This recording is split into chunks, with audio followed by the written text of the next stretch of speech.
Kali ini kita akan membahas tentang makan yang dianggap biasa-biasa aja atau dianggap normal aja. Padahal kandungan zat gizinya tidak seimbang, kemudian juga bisa mempengaruhi terjadinya perubahan kimia atau kemudian mempengaruhi terjadinya penyakit. Jangan-jangan Anda juga seperti itu, waspada. Nah, sebelum makanan yang kita makan ini mempengaruhi kondisi gangguan metabolik dan kejadian penyakit, yuk dengarkan kasus berikut ini. Laki-laki, usia 28 tahun, tinggi badan 163 cm, berat badan saat ini 72 kg, indeks massa tubuhnya 26,7 kg per meter kuadrat, itu artinya berada pada status gizi overweight. Beberapa waktu yang lalu melakukan medical check up rutin dari kantor dan sangat kaget ketika mendapatkan banyak temuan yang harus ditindaklanjuti untuk kesehatannya, yaitu overweight, kadar kolesterol totalnya tinggi mencapai 288 mg per desiliter, kadar LDL kolesterolnya tinggi mencapai 226 mg per desiliter, kadar HDL kolesterolnya justru rendah di 34 mg per desiliter, padahal ini kolesterol baik yang angkanya harusnya lebih tinggi. Dan ketika dirasiokan antara kolesterol total dengan HDL kolesterol, itu angkanya sangat tinggi mencapai 8,5, padahal harusnya di bawah 4,5, dan ini menunjukkan resiko tinggi untuk terkena penyakit jantung dan pembuluh darah. Yang keenam, begitu juga dengan rasio LDL kolesterol dan HDL kolesterolnya sangat tinggi, yaitu di 6,6, mestinya di bawah 3, dan ini juga menunjukkan resiko tinggi untuk terkena penyakit jantung dan pembuluh darah. Dan banyak temuan-temuan lainnya, ditemukan juga ada indikasi dehidrasi, ada indikasi infeksi, ada juga indikasi peradangan. Tapi kali ini yang kita bahas adalah temuan-temuan terkait dengan perubahan data lemak darahnya yang kita kaitkan dengan pola makan yang menurut klien ini adalah biasa-biasa aja atau pola makan normal pada umumnya. Klien ini makannya sih memang normal 3 kali sehari dan selingannya jarang, kadang-kadang hanya air putih. Berikut adalah menu yang dikonsumsi oleh klien tersebut. Sarapan bervariasi, terkadang nasi putih dengan telur dadar dan tempe goreng, atau nasi goreng telur, atau mie goreng telur, atau juga kadang nasi uduk, bubur ayam, atau roti isi telur dan sosis, dan minumnya adalah air putih. Siang disediakan di kantor berupa catering kantor yang biasanya terdiri dari nasi putih, protein hewani 1 potong seperti ayam goreng, protein nabati 1 potong seperti tahu isi, dan kemudian ada 1 gorengan seperti bakwan atau perkedel jagung, dan kemudian sayur kebanyakan ongseng dalam jumlah secukupnya saja. Kemudian buah 1 potong sedang dan minumnya juga air putih. Nah, kemudian makan malam di rumah biasanya nasi putih dan lauk pauk yang dimasak istri, misalnya ikan balado, tempe goreng tepung, dan sayur secukupnya. Kita masuk pada pengkajian gizi dari pola makan klien tersebut yang dianggap normal-normal saja, dan kita hubungkan nanti dengan peningkatan kadar kolesterol total, LDL kolesterol, dan penurunan kadar HDL kolesterol. Tapi sebelumnya jangan lupa like, kemudian komen, dan kemudian subscribe channel YouTube ini.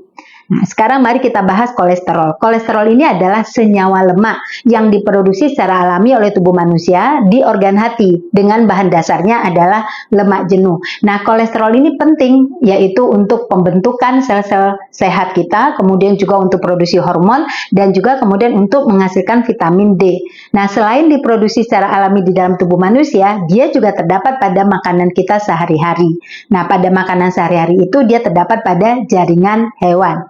Nah, namun ketika kadar kolesterol ini tinggi di dalam tubuh manusia, dia tidak lagi sehat, tetapi membahayakan. Bahaya yang sangat muncul adalah bisa terjadi trombus atau sumbatan di pembuluh darah. Nah, oleh karena itulah di dalam pedoman gizi seimbang itu asupan kolesterol dibatasi hanya 300 mg.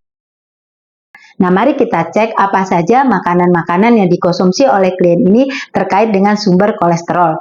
Yang pertama tadi ada telur, di kuningnya tentunya, tapi sebenarnya tidak berbahaya ya, tidak menyebabkan munculnya peningkatan kadar kolesterol tinggi. Kemudian ada sosis, nah ini daging olahan. Kemudian ada ayam, kemudian juga ada ikan. Sebenarnya kalau dilihat porsinya dari pagi, siang, dan malam itu nggak berlebihan juga. Tapi kenapa ya kadar kolesterolnya tetap tinggi? Peningkatan kadar kolesterol total LDL dan penurunan HDL itu berhubungan justru adalah dengan proses pengolahan makanannya, di mana lauk hewaninya, lauk nabatinya semua digoreng. Goreng itu adalah proses pemasakan menggunakan suhu tinggi dan minyak yang banyak, sehingga suhu tinggi itu bisa membuat jenis asam lemak itu menjadi sangat jenuh. Nah, yang jenuh inilah yang kemudian meningkatkan kadar LDL dan meningkatkan kadar kolesterol total. Nah, tubuh kita itu tidak akan berbahaya untuk kondisi lemak kalau asupan lemak jenuh kita itu di bawah 10% dari energi total. Yuk kita hitung-hitung. Misalnya seseorang membutuhkan kalori 2100 kilokalori. Jadi kalau asupan lemak jenuh harus di bawah 10% dari total energi tadi, berarti kan harusnya dia mengasup hanya sekitar 23 gram saja. Nah, itu mungkin akan baik-baik saja untuk kesehatannya. Tapi ternyata lebih dari itu. Yuk kita buktikan ya.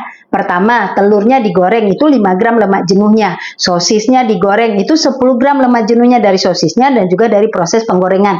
Ayam goreng juga 5 gram lebih kurang. Tahu isi juga lebih kurang 5 gram. Gorengan sendiri lebih kurang 5 gram. Totalnya sudah sangat banyak, melebihi dari 23 gram. Kemudian juga klien ini dalam makannya tidak ada serat sama sekali.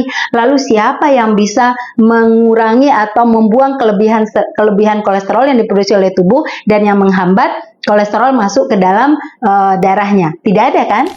Akhirnya, intervensi gizi yang diberikan adalah menurunkan asupan kalori total yang bersumber dari lemak jenuh ini. Nah, jadi caranya adalah memodifikasi teknik pengolahan makanan yang digoreng tadi, protein hewani, protein nabati yang digoreng tadi, kemudian sebagian diubah menjadi kukus, pepes, tim, rebus, pindang, atau bisa menggunakan sedikit minyak seperti ongseng, cah, tumis, atau bisa juga asam pedas, bumbu kuning, dan sejenisnya. Yang intinya adalah tanpa minyak atau sedikit menggunakan minyak. Lalu intervensi yang ketiga adalah meningkatkan asupan seratnya dengan selalu mengkonsumsi ekstra sayuran yang direbus. Dan kebetulan yang dipilih oleh klien ini adalah dia menyenangi ketimun segar. Nah, itu boleh dilanjutkan.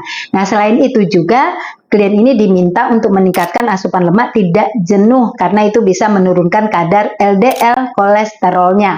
Nah, terkait dengan peran serat, bagaimana lemak tidak jenuh bisa membantu kondisi tadi, akan kita bahas pada segmen yang lain, kita bahas pada next. Nah, cerita ini bisa menjadi inspirasi bagi Anda-Anda yang juga memiliki kasus yang sama, di mana telah terjadi perubahan data laboratorium dengan pola makan yang dianggap normal-normal saja. Sabtu depan kita akan kembali dengan pembahasan yang lain. Yuk konsulin gizi Anda. Salam gizi seimbang.